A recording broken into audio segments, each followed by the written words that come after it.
भगवान श्री कृष्ण की मधुर बाल लीला में नाग पत्नियों द्वारा भगवान जी की स्तुति। देवियां नाग वधुएं ऐसा कहने लगी मानो उनकी जिह्वाओं पर भगवान की प्रेम रस धारा का स्पर्श हो गया। ये भगवान के स्तवन के साथ ही साथ भगवान की कृपा और भगवत कृपा प्राप्त भागवत प्रेमियों के हृदय की धारणा अनुभूति भी व्यक्त करने लगी। ये स्तुति एक बड़ा सुंदर पाठ है भगवान की और जाने वाले के लिए। कैसे भगवान जी का स्वरूप जाने और भगवान से किस प्रकार से प्रेमी जन व्यवहार करे ये बताने लगी।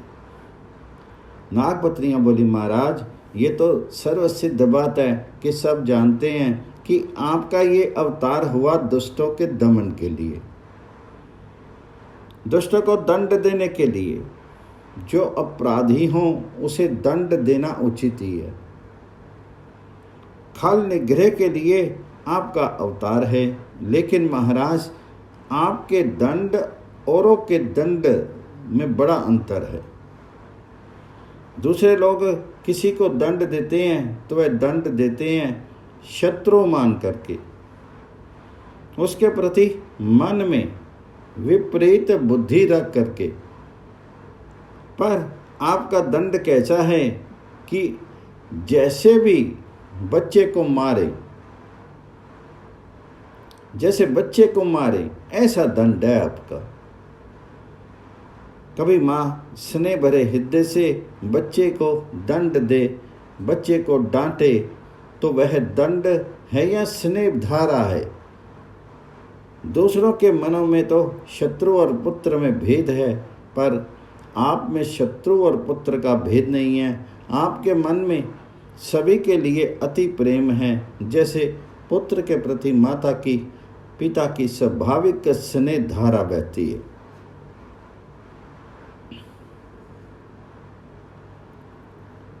भगवान आप यदि किसी को दंड देते हैं तब भी आपकी समान दृष्टि है। पुत्र और शत्रु में आप दंड देते हैं किस लिए? इसलिए कि उसके पापों का प्रायश्चित कराने के लिए, उसका परम कल्याण करने के लिए, और कोई हेतु नहीं। और महाराज आप जो कुछ करते हैं उसमें केवल आपकी कृपा ही भरी रहती है।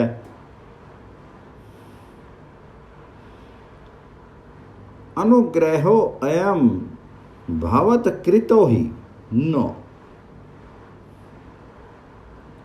ये हम लोगों का आपका बड़ा ही अनुग्रह हुआ।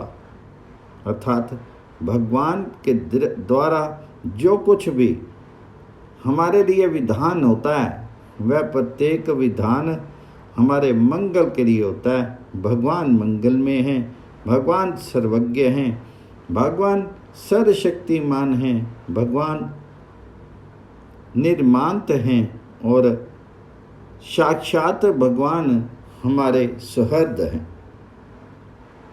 उससे अमंगल हो जहाँ अमंगल हो। कोई अमृत के भंडार से किसी को जरूर देना चाहे तो देगा कहाँ से?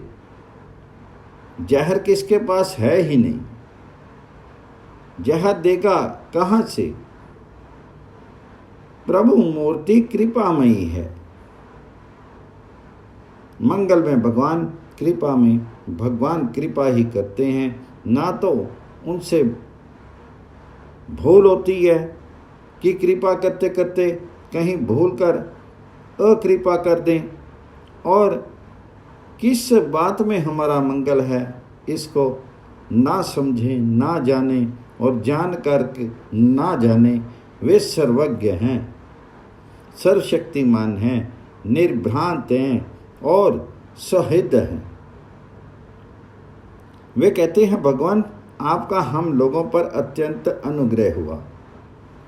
ये आपका कृपा प्रसाद ही है। दुष्टों को जो आप दंड देते हैं, उनके सारे पाप कलमश आप हार लेते हैं। ये सर्प हमारा पति है, इसके अपराधी होने में तो कोई संदेह नहीं, बड़ा अपराधी है। ना अपराधी होता तो सांप क्यों बनता। सर्प की योनि ही अपराधी होने से इसको मिली। परंतु महाराज, आपका जो ये क्रोध है, ये तो आपका निश्चित अनुग्रह है। ये हम लोगों ने जान लिया, समझ लिया। बोली महाराज, हम लोगों को भी कुछ गर्व होता है और सर्प के जीवन पर भी हम लोगों को गर्व होता है। भगवान के लिए तप करने वालों में दो बात होनी चाहिए, स्वयं अमानी हो और दूसरों को मान दे। जिनको यह भक्ति के मान में आ जाए, अभिमान में आ जाए, उसकी भक्ति जाती रहती है। यदि कोई बोले कि हम प्रेमी और सारे अप्रेमी, हम भक्त और सारे अभक्त, भक्तों में भी इस प्रकार का जब गर्व आता है तो भक्ति देवी हंसने लगती है। भक्त तो होता है, हम लोगों को ऐसा मालूम होता है कि अवश्य ही पूर्व जन्म में इसने कोई बहुत बड़ी तपस्या की थी। यहाँ तो बड़ा मानी और वहाँ वह मान रहित होकर के दूसरों का सम्मान करते हुए बोली। वह नाग वधुएं कह रही हैं कि भगवान, हम लोगों को ये मालूम होता है कि अवश्य ही इस सर्प ने पूर्व जन्म में स्वयं मान रहित होकर दूसरों का सम्मान करते हुए कोई बड़ी भारी तपस्या की है, अथवा इसने सब जीवों पर दया करके इसने कोई बड़ा भारी धर्म किया। ये भक्ति की खास बात है। जीवे दया। किसी भी प्राणी पर भक्त निर्दयी नहीं होता। दूसरों के दुख से सुख उठाना, ये तो भक्त की कल्पना से परे की चीज है। दूसरों का दुख भक्त के हृदय को द्रवित कर देता है। वे दूसरों के दुखों को नहीं देख सकते तो जिए कैसे। संत हृदय नवनीत समाना, कहा कबीर न परि कहे न जाना। निज परिताप द्रवई नवनीता, पर दुख द्रवी संत सुपुनीता। नागपत्नियां बोली, भगवान बड़ी भारी दया करके धर्म किया है, तभी तो आप संतुष्ट हुए, नहीं तो भला आपके चरण कमल किस प्रकार प्राप्त हों। आपकी प्रसन्नता का उपाय यही है, आपकी सब कृपा है। पर एक बात हमारी समझ में नहीं आई कि महाराज ये कौन सी साधना का फल है। कृपा तो आपकी प्राप्त हुई, ये तो सर्व सम्मान का, मान के, त्याग का, दया का, धर्म का, तप का फल, परंतु आपके चरणों की धूली स्पर्श होगी। ये किस साधना का फल है। अर्थात वह कहती हैं कि आपकी चरण रज बड़ी दुर्लभ है। एक कथा आती है कि पुराणांतर में कि लक्ष्मी देवी ने युगों तक तपस्या की कि हम भगवान जी के चरण कमलों की रज प्राप्त करें। भोगों का श्रद्धा त्याग करके और नियमों का संयम का पालन करते हुए लक्ष्मी जी को भी कल्पों तक तपस्या करनी पड़ी, तब कहीं आपकी चरण रज उन्हें प्राप्त हुई। यहाँ तो इसने तो कुछ किया ही नहीं, ये तो भोगों में रात दिन निरत रहा। महाराज ये कौन सा फल मिल गया इसको, ये समझ में नहीं आया। अब इनके मन में एक भावना जागी कि भाई नियमों की बात क्या की। तो भगवान जी के वास्तव में प्रेमीजन हैं जो भगवान के चरणों की शरण लेते हैं। जो लोग भगवान की चरण धूलि का संग ले लेते हैं वे लोग कुछ चाहते हैं क्या? ये श्लोक इस प्रकार के श्लोक प्रकारांतर से कुछ भेद से भागवत में 7-8 जगह आए हैं। कहते कि भगवत प्रेमी जन भगवत चरणारविंद के शरणागत महापुरुष, भगवान के प्रति ही जिनका जीवन समर्पित है, ऐसे लोग महाराज क्या बतावें। संसार के भोगों की तो कुछ तुलना नहीं है, इनकी तो कोई गणना ही नहीं, इनकी कोई बात ही नहीं, इनकी कोई कल्पना ही नहीं। यदि इन्हें कहा जाए कि तुम स्वर्ग का राज्य ले लो, इंद्र बना दिए जाओगे, इंद्र बने ही रहो हमेशा, फिर भी नहीं लेते। ना सार्वभौमम, पृथ्वी की सार्वभौम राजशाही सम्राट पद दिया जाए इनको कि सारे भूमंडल के एक छत्र सम्राट हो जाओ तो वे नहीं चाहते। ना परमेष्ठ्यम, कोई कहे कि आप ब्रह्मा बना दिए जाएं, ब्रह्मा का पद आप स्वीकार कर लें तो नहीं स्वीकार करते। और ना रसाधिपत्यम, पाताल का राज्य दिया जाए उनको तो नहीं लेना चाहते। ना योग सिद्धि, मामूली सिद्धियों के लिए आदमी लालायित रहता है, सफलता मिल जाए जीवन में, परंतु उनको योग सिद्धियां अगर दी जाएं तो नहीं लेते। और महाराज अधिक क्या कहें, अपुनर्भवन वा अपुनर्भव मोक्ष, केवल मोक्ष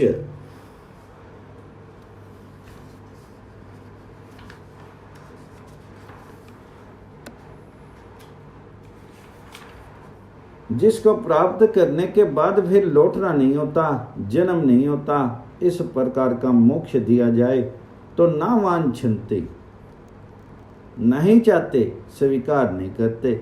ये यहाँ पर नागपत्नियों के द्वारा भगवान जी ने प्रेमियों की स्थिति सूचित की कि यदि भगवान जी के प्रेमी बनना चाहते हो, भगवान जी के चरणों में यदि अपने को समर्पित करना चाहते हो तो भोगों की गुलामी से अपने को मुक्त करो। केवल यहीं के भोग नहीं अपितु पाताल राज्य के भोग, स्वर्ग के भोग, दिव्य ब्रह्मा पद के भोग, इंद्र के भोग भी। और वे कहते हैं कि बंधन से छुटकारा प्राप्त हो जाए, ये भी एक सुख की ही आकांक्षा है।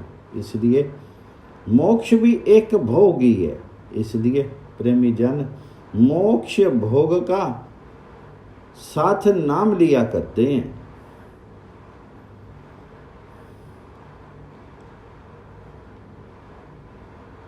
यह शंकराचार्य जी ने कहा है, भक्ति मुक्ति स्पृहा यावत पिशाची हृदय वर्तते।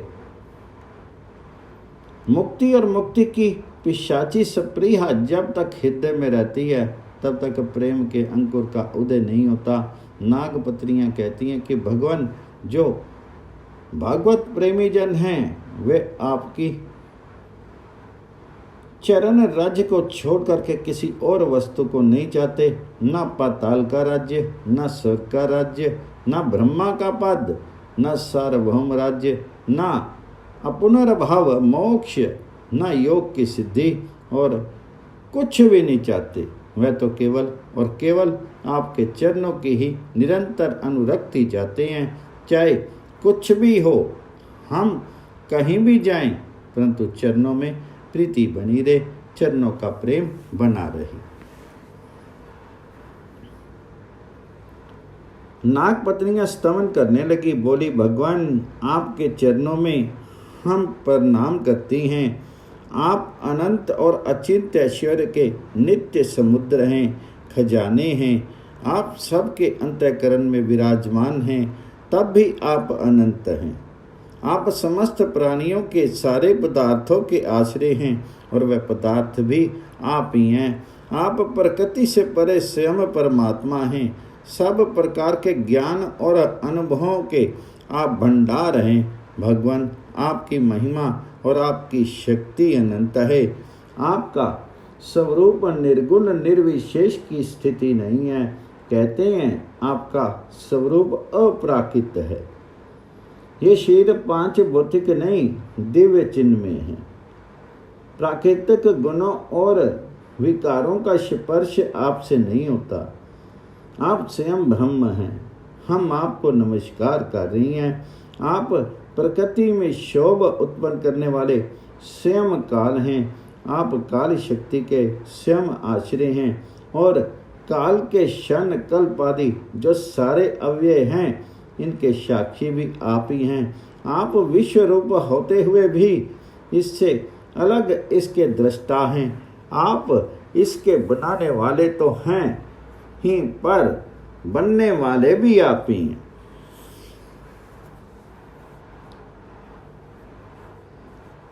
अभिन्न मृत्युपाद कारण है। कुम्हार घड़े को बनाता है, मिट्टी अलग और बनाने वाला अलग। या मैं कहती है कि बनाने वाले भी आप हैं और बनने वाले भी आप ही हैं। हे प्रभु, ये पंचभूत तन मात्रा में इंद्रियां, मन, प्राण, बुद्धि और इन सब का खजाना, ये चित्त, सब आप ही हैं। तीनों गुण और उसके कार्यों से होने वाले अभिमान के द्वारा आपने अपने को छिपाए रखा है। आप गूढ़ हैं। आप देश काल और वस्तुओं की सीमा से बहिर्गत हैं, बाहर हैं, अनंत हैं। आप सूक्ष्म से भी सूक्ष्म हैं। समस्त कार्य कारणों के समस्त विकारों में भी आप एक रस विकार रहित और सर्वत्र स्थित हैं। आप सर्वज्ञ हैं। आप क्या हैं और क्या नहीं हैं, ये लोग अपनी अपनी बुद्धि से सोचते हैं और सभी लोगों को अपनी अपनी बुद्धि और समझ के अनुरूप आपके दर्शन होते हैं। सारे शब्दों के अर्थ आप ही हैं, शब्दों के रूप भी आप ही हैं और दोनों का संबंध जोड़ने वाली जो शक्ति है वह भी आप ही हैं। हम आपको नमस्कार करते हैं। नमः परमान मूलाय। प्रत्यक्ष अनुमान जितने भी परमान हैं, उन सारे परमाणों को प्रमाणित करने वाले मूल भी आप ही हैं। सारे शास्त्र आपसे ही निकले हैं। आपका ज्ञान स्वतः सिद्ध है, स्वरूप भूत है। आप में मन को लगाने की विधि के रूप में और हटा लेने की आज्ञा के रूप में जो विधि निषेध रूप शास्त्र हैं, ये करो, ये नहीं करो, प्रवृत्ति और निवृत्ति, ये सारे के सारे आप में ही। वेद के मूल भी आप ही। हम आपको नमस्कार करते हैं। आप शुद्ध सत्व में वसुदेव के पुत्र वासुदेव, संकर्षण और अनिरुद्ध चतुर्व्यूह रूप में भी आप ही हैं। सात्वताम पत्ते नमा। आप भक्तों के और यादों के स्वामी हैं। हम आपको नमस्कार करती हैं। आप अंतःकरण और उसकी वृत्तियों के प्रकाशक हैं। उन्हीं के द्वारा आप अपने आप को ढके रखते हैं। अंतःकरण की वृत्तियों के द्वारा ही आपके स्वरूप का संकेत मिलता है। आप गुणों और वृत्तियों के साक्षी हैं, स्वयं प्रकाश हैं। हम आपको नमस्कार करते हैं।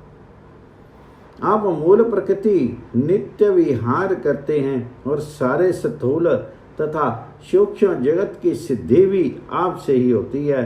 आप आत्मा राम हैं। आप सर्वथा मौन हैं। आप ही बोलते हैं। आपको हमारा नमस्कार है। स्थूल सूक्ष्म सारी वृत्तियों को जानने वाले आप हैं। ये नाम रूपात्मक विश्व प्रपंच में सारे निषेध की अवधि और इसका अधिष्ठान होने के कारण आप ही विश्व रूप हैं। विश्व के अध्यास भी आप हैं और विश्व के अपवाद के साक्षी भी आप हैं। अज्ञान के द्वारा असत्य की भ्रांति ये भी आपसे होती है और स्वरूप ज्ञान के द्वारा उसकी निवृत्ति भी आपसे होती है। हम आपको नमस्कार करती हैं।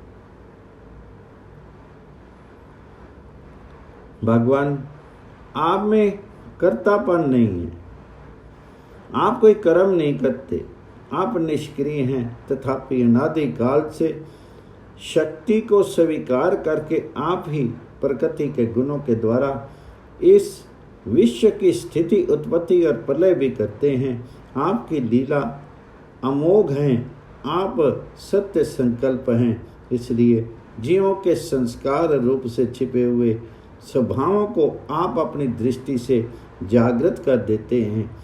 जगत बन जाता है। इस संसार में 3 प्रकार की योनि है। सत्वगुण प्रधान योनि, रजोगुण प्रधान योनि और तमोगुण प्रधान योनि। ये सब भी आपकी लीला मूर्तियां हैं। इसलिए सत्व गुण प्रधान जो संत जन हैं वे आपको विशेष प्रिय हैं। आपका अवतार, आपकी लीलाएं साधुओं की रक्षा, धर्म की रक्षा और विस्तार के लिए होती है। यहाँ तक उन्होंने तत्व का निरूपण किया। हम लोग उस तत्व को समझते नहीं, इसलिए इनका केवल अर्थ मात्र ही सुन लेना और कह देना उचित है। वह अब बोली,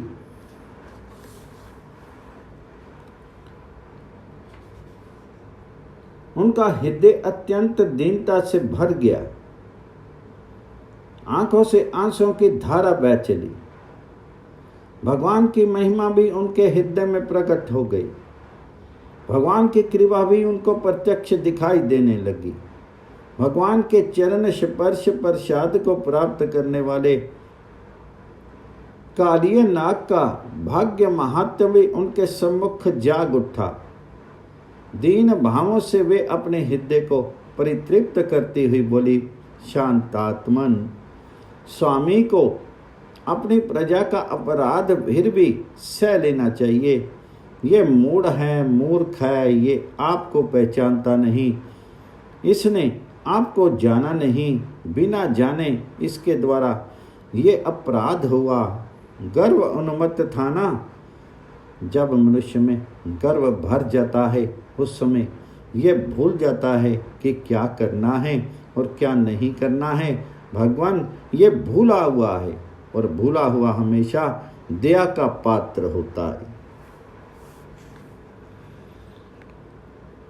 ये एक बड़े सिद्धांत का निरूपण है कि हम जो दूसरों पर क्रोध करते हैं और दूसरों को अपना बुरा करने वाला मानते हैं, यहाँ हम बड़ी भूल करते हैं। किसी का बुरा, किसी का हित उसके अपने कर्म के बिना कभी संभव नहीं। कभी पीछे होता है, कभी पहले बनता है। कारण दूसरा बने और उसका फल दूसरे को मिले, ऐसा न्याय नहीं है। हमको जब कभी दुख मिलता है, संकट मिलता है, कष्ट मिलता है, विपत्ति मिलती है, ये मिलती है हमारे ही कर्म के फल स्वरूप। और वह मिलती है हमारे कर्म के ऋण उतार देने के लिए। वह मिलती है हमें मंगल के लिए और उसमें भरी हुई है भगवान जी की कृपा। पर हम मान लेते हैं कि अमुक आदमी ने इसमें कारण बन करके हमको कष्ट पहुंचाया, उसके प्रति हम द्वेष करते हैं, क्षमा नहीं करते हैं। हम लोग ऐसा मान लेते हैं कि हम क्षमा कैसे करें। ये तो क्षमा करने की बात भी वास्तव में तुम्हारे हित के लिए कही जाती है। तुम क्षमा करने करो ना करो और ज्यादा अपराध करते रहो, किसी को दोषी मान करके उसके प्रति द्वेष करके उसको उसका प्रतिशोध देना, बदला लेना और उसको उसका दंड भुगताने का मनोरथ करना और प्रयत्न करना, ये स्वयं नया पाप करना है। क्षमा ना करके तुम नए पाप का भले अपने अंदर संग्रह कर लो। यदि उनका कर्म उसके लिए बुरा फल देने वाला नहीं है तो उसको बुरा फल कोई दे नहीं सकता। दंड विधान है न्याय में, इसका मूल उसको लेकर के चलता है कि इनके द्वारा अपराध होने बंद हो जाएं, इन्हें बदला मिले। यह दुर्भावना नहीं है न्याय के मन में। ये कहती है कि आपने दंड दिया सो ठीक है, दंड देना ही चाहिए, दंड देने में भी आपकी कृपा ही है। हम तो उसको कृपा मानते हैं, परंतु भगवान ये भूला हुआ है, मूढ़ है,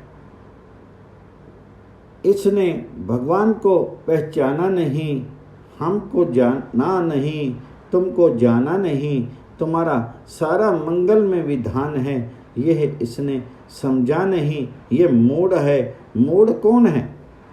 जब भगवान जी का आश्रय ना करके भोगों का आश्रय करे। मैं चाहे अपने को परम बुद्धिमान मानता हो, परंतु वह मूढ़ है। और जिसको लोग मूढ़ कहें, जड़ भरत का नाम जड़ बना है, बना ही इसलिए कि उसने लौकिकता की बुद्धि होने पर भी उसने लौकिकता को छिपाए रखा था। उसको लोग कहते थे जड़ है, मूर्ख है, इसलिए जड़ भरत नाम पड़ गया उसका।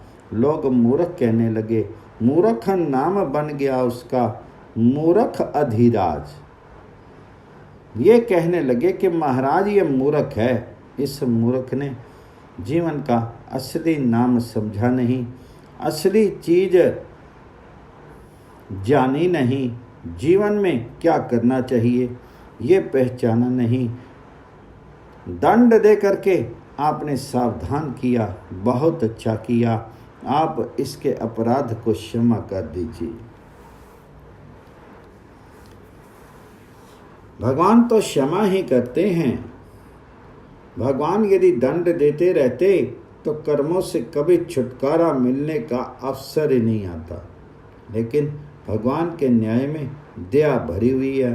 उनका जहाँ विधान बिना भोग के कर्म का क्षय नहीं होता, वहीं ये भी विधान है कि मेरे शरण में जो आ गया उसके सारे पापों का नाश मैं कर दूंगा। ये भी भगवान का विधान है।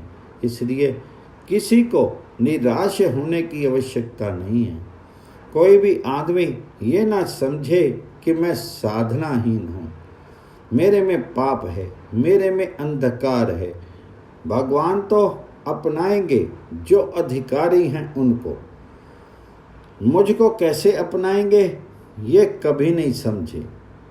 हमारी साधना के मूल्य में क्या भगवान मिलते हैं? किसी के पास ऐसा कोई साधन बल है क्या कि वह कीमत दे करके भगवान जी को खरीद ले? और क्या कोई भी अंधकार इस प्रकार का प्रबल है जो कह सके कि मैं सूर्य के सामने अंधेरा कर दूंगा? भगवान जी की कृपा में जो बल है, हमारे पापों में वह बल नहीं है। हमारी अयोग्यता, हमारी पापमयता, हमारी दीनता, ये भगवान जी के अनंत अनंत दया सागर में और भी ज़्यादा लहर लाने वाली होती है। अतः किसी को निराश नहीं होना है। किसी को ये नहीं समझना है कि भगवान हमें नहीं मिल सकते। भगवान तो हमारी संपत्ति हैं, भगवान हमारी चीज हैं। बस हम केवल भगवान को चाह भर लें तो जल्दी मिल जाते हैं। ना चाहने वालों को भी मिलेंगे ही, जिसका संपर्क हो गया है। अरे इन नाग वधुओं से नाग का संपर्क हो गया है। इन वधुओं ने, नाग पत्नियों ने नाग को मिला दिया भगवान से। किसी भी प्रकार से निराश ना हो। वह कहती हैं कि अपने मन में कि निराश होने की आवश्यकता नहीं है। हमारा स्वामी मरेगा नहीं। हमारे स्वामी के अब तक के सारे पाप श्री श्याम सुंदर के चरण स्पर्श के सारे नष्ट हो गए, धुल गए। अब तो ये भगवान में स्पर्शित हो गया, भगवान जी के चरण टिक गए, ना इसके फरों पर। अब उसका अशेष मंगल हो गया। जीवित ये रहेगा और जीवित असली रूप में भी होगा। एक जीवन अमृत जीते हुए मुर्दे के समान भगवान की और ना लगने वाले लोग जिंदे ही मरे के समान हैं। उनका जीवन व्यर्थ है। उनका जीवन अब व्यर्थ नहीं रहेगा। वह तो अब बिल्कुल भगवान जी को पा करके, भगवान के चरणों को पा करके निहाल हो गया। अब होगा क्या कि यह विष रहित हो गया, दूसरों को सताने वाला नहीं रहेगा। अब ये निर्भय और निर्भय करने वाला बनेगा। इसकी गरुड़ का भय भी नहीं रहेगा। यह स्वयं निर्भय हो गया और सबको निर्भय करने वाला हो गया, क्योंकि निर्मल पदार विंद इसे प्राप्त हो गए। भगवान जी के पदार विंद जिसे प्राप्त हो जाते हैं वह स्वयं निर्भय करने वाला होता है। वह स्वयं तर गया और भगवान को तारने वाला हो गया। तरन तारन बन जाता है वह भगवान के चरणों का आश्रय। इसलिए नाग पत्नियों का विश्वास हो गया कि अब हमारा ये पति मृत दिखता तो है पर मरेगा नहीं। साथ ही ये भी जान गई नाग पत्नियों की यह अब विष रहित हो गया, पवित्र हो गया। मनुष्य के जीवन में से विष निकल जाए, भोग आकांक्षा निकल जाए, तो भोग आकांक्षा जहाँ निकली वहाँ भोग आकांक्षा से उत्पन्न सारे के सारे जो उसकी संतति हैं वे सब निकल जाते हैं। क्रोध पैदा होता है काम से, लोभ पैदा होता है काम से। जहाँ कामना नष्ट हुई वहाँ सारे दुर्गुण दुराचार नष्ट हो गए। नाग पत्नियों को विश्वास हो गया, तब भी वह अपनी भाषा में सती स्त्री है ना, तो भगवान के अंदर दया जगाने की भावना से मानो वह कहने लगी, भगवान हमारे पति के प्राणों को बख्श दीजिए आप। महाराज हम अबला हैं। जो साधु पुरुष हैं वह सदा स्त्रियों पर, अबलाओं पर दया करते ही आए हैं। ये उनका स्वभाव है। इसलिए आप कृपा करके हमारे प्राण स्वरूप जो हमारे पति देव हैं उन्हें लौटा दीजिए भगवान, दे दीजिए। भगवान हम आपकी किंकरी हैं, दासी हैं। आप हमें बताइए हम आपकी क्या सेवा करें। भगवान को किसी सेवा की आकांक्षा नहीं है। वे तो सचमुच में सारे जगत को अपनी सेवा दे रहे हैं। उनकी कृपा से, उनकी रची सामग्रियों से, सामग्री रूप बने हुए उनके द्वारा भी सारा जगत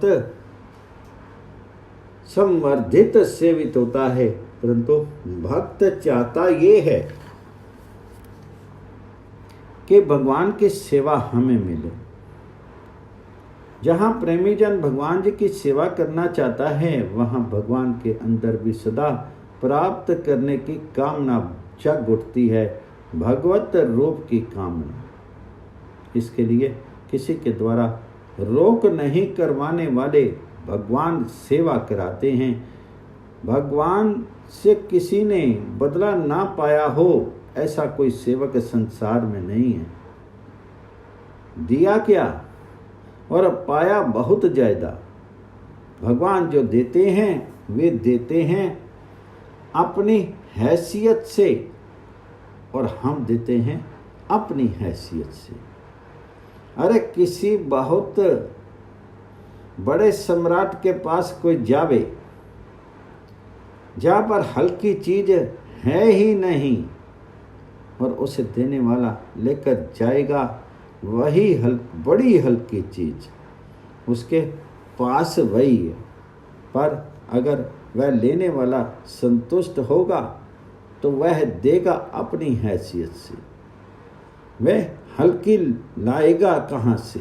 भगवान जिसको जो देते हैं वे अपने अनुरूप देते हैं, इसलिए वह बहुत महान होती है, लेकिन बदला उतार देते हैं। पर जो प्रेमी सेवक जन हैं उनका बदला भगवान नहीं उतार सकते, उनके ऋणी बने रहते हैं। यहाँ व्रज भक्तों की बात चल रही है ना, व्रज भक्तों के, व्रज प्रेमियों के भगवान ऋणी हैं, इनका बदला भगवान उतार नहीं सकते। क्यों? इसलिए कि वह देते ही देते हैं, लेते नहीं हैं। इसलिए चाहते हैं कि सेवा कुछ प्राप्त हो जाए। नागपत्नियां कहती हैं भगवान आप आज्ञा करें और हम आपकी सेवा करें। असल में नागपत्नियां उस प्रेम तक तो पहुंची नहीं, प्रेम की बात बीच में उनके द्वारा आई, ये तो भगवत कृपा से उनके अंदर स्फुरित होगी बात। ये मुच्यते शर्तों में आत, ये कामना बनी हुई है, ना कि हम भय से मुक्त हो जाएं। बोले महाराज आपकी आज्ञाओं का पालन करने वाला, आपकी सेवा करने वाला सब प्रकार के भयों से मुक्त हो जाता है, छुटकारा पा जाता है।